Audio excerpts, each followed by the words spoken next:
Good morning friends, सभी भारतवासियों को, सभी देशवासियों को चंद्रयान 3 की सफल लैंडिंग के लिए बहुत बहुत बहुत बहुत बधाई, बहुत बहुत मुबारकबाद। आप जानते हैं कि कल शाम 6:03 पर हमारा चंद्रयान 3 चांद की सतह पर और दक्षिणी ध्रुव पर सफलतापूर्वक लैंड कर गया और चांद की दक्षिणी ध्रुव पर पहुंचने वाला भारत, हमारा देश, विश्व में प्रथम देश बन गया है। अभी तक दक्षिणी ध्रुव पर कोई भी देश नहीं पहुंच पाया था। ओवरऑल चांद पर पहुंचने वाला भारत विश्व का चौथा देश बन गया है। इस काम के लिए, इस मिशन की सफलता के लिए हम अपने तमाम वैज्ञानिकों को बहुत बहुत मुबारकबाद पेश करते हैं। और इसके बारे में पूरी जानकारी यहाँ पर आप देख सकते हैं और इससे रिलेटेड जो प्रश्न बन सकते हैं एग्ज़ाम के अंदर, वो भी आप यहाँ से देख सकते हैं कि ये कब लॉन्च किया गया था और इस मिशन की शुरुआत कब की गई थी। तो ये सब जानकारी यहाँ पर दी गई है और इसके अंतर जितने भी वैज्ञानिकों ने काम किया है उन सब के नाम भी आपको यहाँ से देखने के लिए मिल जाएंगे। आइए आगे चलते हैं। अब बात करते हैं उत्तर प्रदेश के अंदर होने वाली तमाम शिक्षक भर्तियों के बारे में जिनके फॉर्म भरे जा चुके हैं। अब अगले साल ही शुरू हो सकेगी अध्यापकों की भर्ती। कैबिनेट की मंजूरी के बाद भी नई शिक्षा सेवा आयोग के गठन में हो रही है देरी। और ये बात हम बहुत पहले से कहते चले आ रहे हैं कि उत्तर प्रदेश के अंदर यूपी टीजीटी, पीजीटी और यूपीएससी की विज्ञापन संख्या 51 की जो परीक्षा है वो 2024 से पहले अब संभव नहीं है, चूँकि अभी आयोग गठित नहीं हो पाया है पूरी तरह से, सिर्फ मंजूरी उसको दी गई है। और जब वो धरातल पर अभी जो है खड़ा होगा उसके बाद उसमें सदस्यों की और अध्यक्ष की नियुक्ति होगी। इसमें टाइम लगेगा और फिर इसकी कार्यप्रणाली में जो है शुरू होने में वक्त लगेगा। तो इसमें कम से कम 4 से 3 माह तो लग ही जाएंगे और अब अगस्त का महीना चल रहा है। तो जाहिर सी बात है कि 2023 के अंदर ये शिक्षक भर्ती इस वक्त में हो पाना नामुमकिन है। 2024 में भी जनवरी के आखिर तक आपको कोई एक शिक्षक भर्ती हो सकता है, वो एडवर्टिजमेंट 51 की असिस्टेंट प्रोफेसर की भर्ती परीक्षा आयोजित करा ली जाए। उसके बाद यूपी टेट की परीक्षा हो सकती है और तब कहीं जा कर के यूपी टीजीटी पीजीटी का एग्ज़ाम हो सकता है। और यूपी टीजीटी पीजीटी का एग्ज़ाम तो बहुत लंबा लटकता नज़र आता है। हो सकता है कि जून 2024 के आसपास ही ये हमें देखने को मिले, इससे पहले बहुत मुश्किल है। नई शिक्षा सेवा चयन आयोग के गठन के बाद कैबिनेट से मंजूरी मिल चुकी है, लेकिन अब तक इसके गठन की प्रक्रिया शुरू नहीं हुई है और न ही अब तक यह तय है कि प्रयागराज में नए आयोग का कार्यालय कहां होगा। इस प्रक्रिया को पूरा होने में वक्त लगेगा। ऐसे में लंबित पड़ी शिक्षक भर्तियों में अब अगले साल ही शुरू होने की उम्मीद है।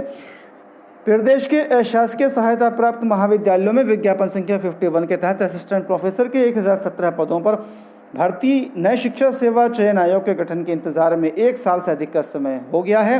पिछले साल अगस्त में आवेदन की प्रक्रिया पूर्ण हो चुकी है, लेकिन परीक्षा तिथि घोषित नहीं हुई है।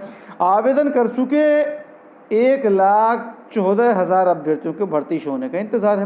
वहीं अशासकीय सहायता प्राप्त महाविद्यालयों में भी 1 साल से अधिक समय से सहायक अध्यापक टीजीटी एवं प्रवक्ता पीजीटी के 4,163 पदों पर भर्ती अटकी हुई है। इसके लिए आवेदन की प्रक्रिया भी अगस्त 2022 में पूरी हो चुकी है और आयोग के गठन को कैबिनेट से मंजूरी मिलने के बाद अध्यक्ष और सदस्यों की नियुक्ति की प्रक्रिया शुरू होगी। इस प्रक्रिया को पूरा होने में वक्त लगेगा, साथ ही अन्य औपचारिकताएं भी पूरी होंगी।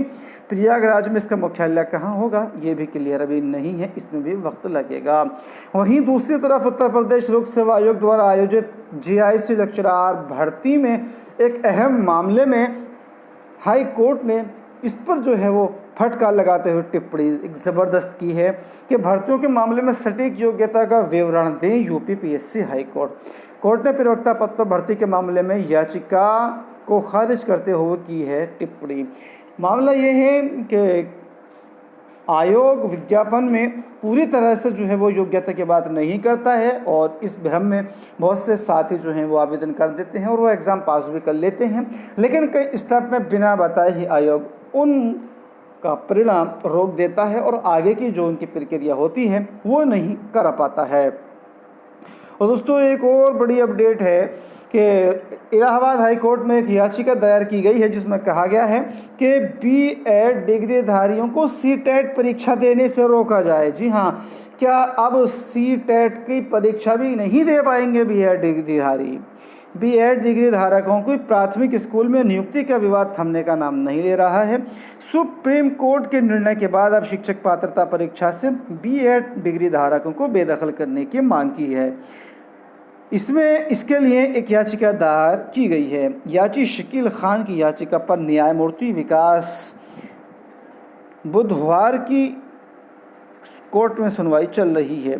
याचिका अधिवक्ता तान्या पांडे ने दलील दी है कि बीएड डिग्री धारकों को प्राथमिक कक्षाओं में अध्यापन पर रोक लगाए जाने के बाद उन्हें राष्ट्रीय शिक्षक पात्रता परीक्षा में बैठने की अनुमति नहीं दी जानी चाहिए।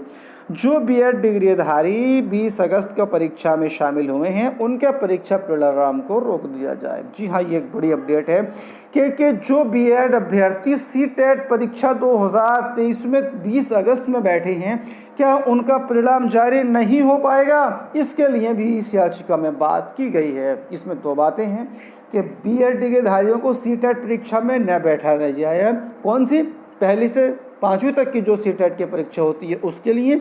और दूसरी बात यह कही गई है कि जो अभ्यर्थी बैठे हैं उनका परिणाम रोक दिया जाए।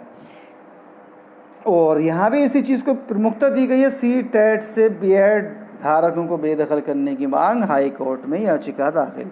अब इस मामले पर 6 सितंबर को होगी सुनवाई, 20 अगस्त को हुई थी परीक्षा। आइए आगे देखते हैं।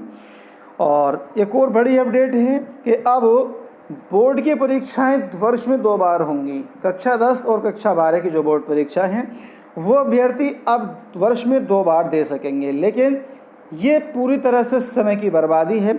जिस तरह से हम नेशनल एजुकेशन पॉलिसी 2020 में देख रहे हैं कि यूजी स्तर पर, पीजी स्तर पर साल में 2 बार परीक्षा हो रही है और उसके साथ मिड टर्म जोड़ा गया है, तो पूरा साल परीक्षाओं में बीत जाता है। कभी मिड टर्म परीक्षा, कभी सेमेस्टर परीक्षा। बच्चों की पढ़ाई करने का कोई मौका नहीं मिलता, ना ही हमें पढ़ाने का मौका मिलता है। पूरा साल इसी तरह से परीक्षाओं में बर्बाद हो रहा है। और अगर बोर्ड में हाई स्कूल स्तर पर और इंटर लेवल पर इसको लागू किया जाता है तो ये भी पूरी तरह से समय की बर्बादी होगी। बच्चों की पढ़ाई को चौपट करने का एक तरीका होगा। तो दोस्तों इस वीडियो में इतना ही। वीडियो अच्छी लगे तो लाइक कीजिएगा, शेयर कीजिएगा। साथ ही साथ इसी तरह की दूसरी अपडेट्स पाने के लिए चैनल को सब्सक्राइब करना ना भूलिएगा। Thank you.